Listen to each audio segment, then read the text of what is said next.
अरे बात तो सुना, काहे रिसी आइल बारू? अरे यार सुना, अरे यार बात तो सुना।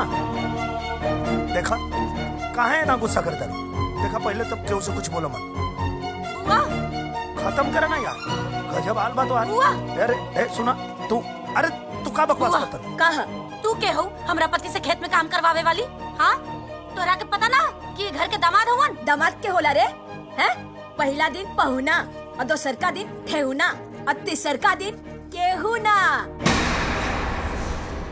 अरे जब ससुरारी में खूटा गाड़ के रहे के बा तो तनी खेती के काम करे से देखिया जाए का? अच्छा, तो जब फूफा जी यहाँ के 1 महीना बैठ के खा ले तो उनके कहा